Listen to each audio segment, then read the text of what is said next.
In 1999, Morpheus offered Neo a choice between a red pill and a blue pill. In 2018, this country fractured between red and blue.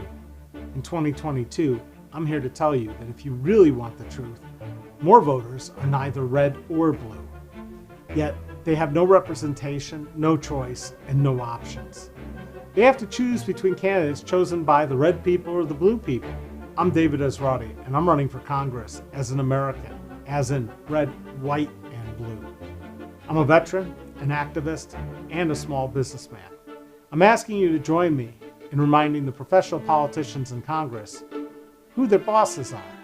I support ranked choice voting, campaign finance reform, and a verified voter information system, all so we can stop having the best politicians money can buy.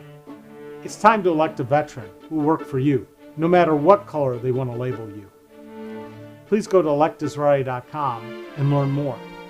I'm David Esrati, and I approve this message.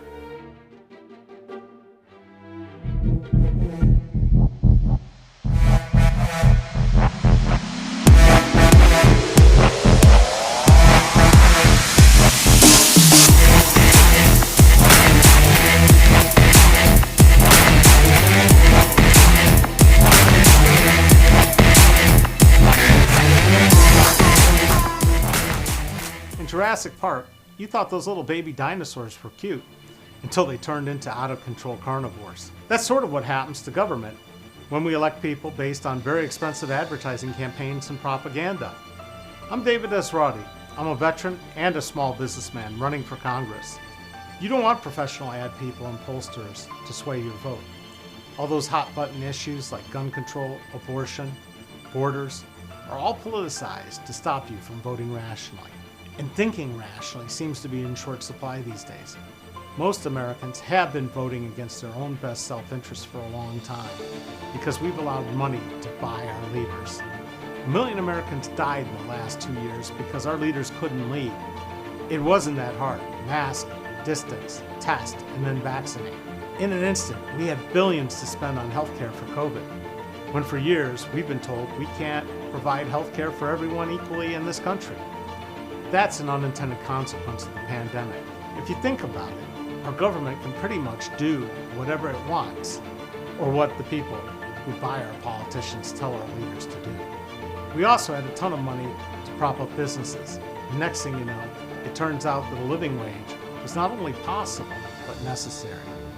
As a small businessman who won't sell you out to corporate interests and lobbyists, I can tell you that it's time to fully understand the consequences of companies like Amazon, Facebook, and Google and their effect on small business, and to remind you that small business is the #1 creator of jobs in this country. So this next election, don't trust this ad or any other political ad. Do your homework and think before you vote. It's time to put this ad man in Congress because I know that the best advertising is based on the truth, not the size of the budget or payola. Or you can just vote based on who has the money to buy their way into Congress and live with the consequences. I'm David Esrati, and I approve this message.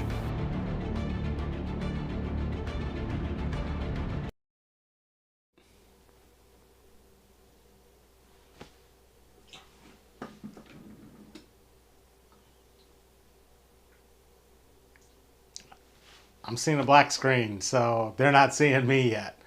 My name's David Esrati, and I'm running for Congress. And that's not something everybody chooses to do, and it's not my first time trying to do it, but this time I'm the candidate you have, and I'm running against Mike Turner, who's been there for 20 years. And as Mark Twain said, you should change diapers and politicians often, mostly for the same reason. So, today I'm talking about COVID. Why am I talking about COVID? Because America's not taking COVID very seriously anymore. We seem to think we're done and there's no problems at all. People aren't wearing masks. They're going out in large groups. They're not staying distanced. They take their tests at home, and if they test positive, they may or may not tell people. And guess what? It's coming back again. And that's the crazy thing. It's, it'll come in waves. It's always come in waves. And each time we get a wave, they say it's more transmittable than the last one because the virus keeps making variations and changing so that it can spread faster, although they say it's less deadly. Well, it's less deadly if you are healthy and if you're vaccinated, but there's still a lot of people who think the vaccines were, part of a plot to implant microchips and be able to track you and target you for the space lasers. So we have a good proportion of our community that's still a petri dish. Now, what does this mean for all of us? Well, it means people are going to miss work. Hospitals are going to start filling up with people to take care of that are costly and difficult to take care of. Some of them are going to die. It means nursing homes have to go down on lockdown and do crazy things. It means that the most vulnerable amongst us are indeed vulnerable. And it can put a cramp on the economy as well. So, why are we having another bout of it? Well, it's because we didn't take science seriously, and we never created a system to really be able to track things properly. I know people are saying, oh, but this and that, and you can take cell phone data and everything. Well, we never came up with a verified cell phone way of verifying that you've been vaccinated, or if you're positive, that you should stay away from people. It could easily have been done by now, and we could all be walking around and knowing that if the person next to us might be positive, or you can track testing status obviously and keep that clear, things would be a lot safer. People are flying in airplanes, they're not wearing masks, that air is recirculating. I've had several friends go on trips and come back COVID positive. Some of them not their first bout. I heard about an event in Montana where a certain Republican candidate was talking to a bunch of very rich people, and 50 people tested positive with COVID right after, a super spreader event. We are not taking the precautions we need to be taking, and that's why China is still locked down, not letting people in and out, and they have all kinds of systems in place because they took it seriously. We have had more deaths than any other industrialized nation. And there's no real reason that it should have happened that way. We could have managed it better. We had bad leadership during COVID, and since then, all bets have been off. People don't trust public health people. They don't trust the ideas of masking or staying away from people, or trying to take precautions, and it's going to continue to cost us. So, what do we do from here on out? Well, I think the first thing to start doing is figuring out that COVID might just be the test run for the next big thing, and we should have done a lot of things to learn from it. And a lot of them have to do with telephones, cell phones, and figuring out a way to report your status and your test results on a regular basis and be able to track it so we know who you've been in contact with for tracing. It can all be anonymized data until somebody tests positive, and then notifies everybody so that they know to check themselves if they've been within 6 feet of somebody and see what happens. Could have been long done by now, but it's not. That's number one. Number two, it's time to start thinking about having mandatory tests. The military is doing it for all the unvaccinated people.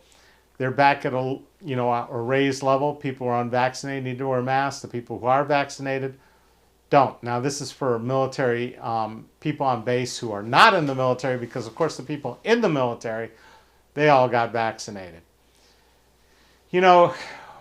We, in another day and another time, we solved smallpox, we solved polio, we solved these problems because we all did things for the common good. In fact, when the Founding Fathers set up the Constitution and the Declaration of Independence, they kept thinking people were generally good and wanted to work together for the common good and were good actors. And unfortunately, in the last 6 years, we've had a screwed a scourge come across this country of negativity and attacks and lies, and it's just gone on, and people believe some of this stuff. And I'm blaming most of it on Trump and his followers, who still don't take any of this seriously, and they still think that our elections were a fraud. Hopefully the January 6th Commission will put an end to that, and we'll see a lot of these people get put away. I won't be happy until everyone who refused to vote to certify the election results is removed from Congress, because basically they refused to do their job, and they were part and parcel to this whole insanity of this myth or lie that the election was somehow stolen. I also think it's time to consider moving away from the Electoral College and start having some sort of sway with the popular vote. Because, yeah, I understand that it gives strength to smaller states and everything else, but this whole system now of having two states, New Hampshire and Iowa, decide who the first round of cuts are going to be in the candidates that we all get to vote on is totally wrong. By the time we got to Ohio, there was only one person on the ballot running for president. That's not really very democratic. So we need to reevaluate the whole thing. And we need to start taking public health a lot more seriously.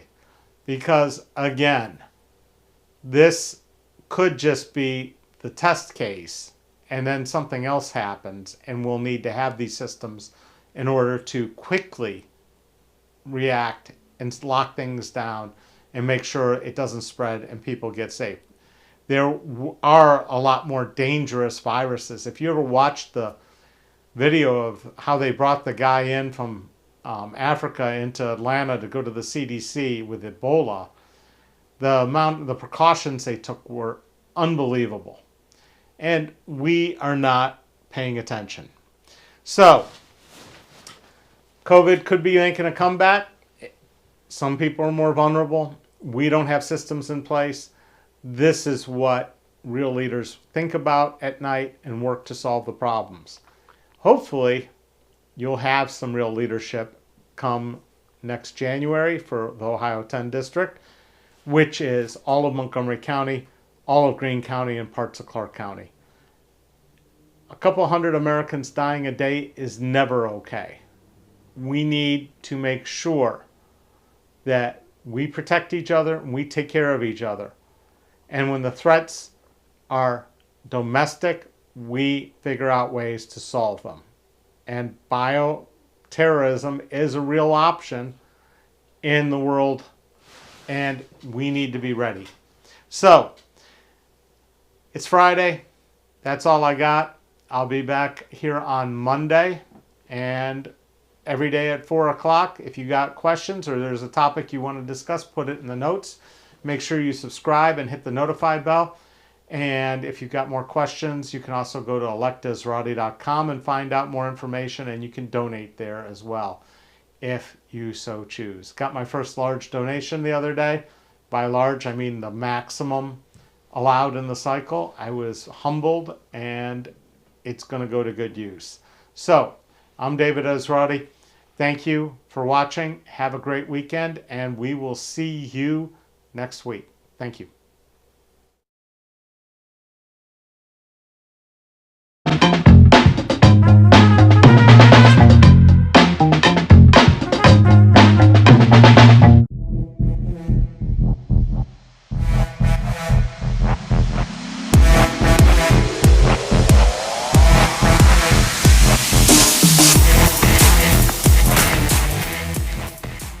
In 1999, Morpheus offered Neo a choice between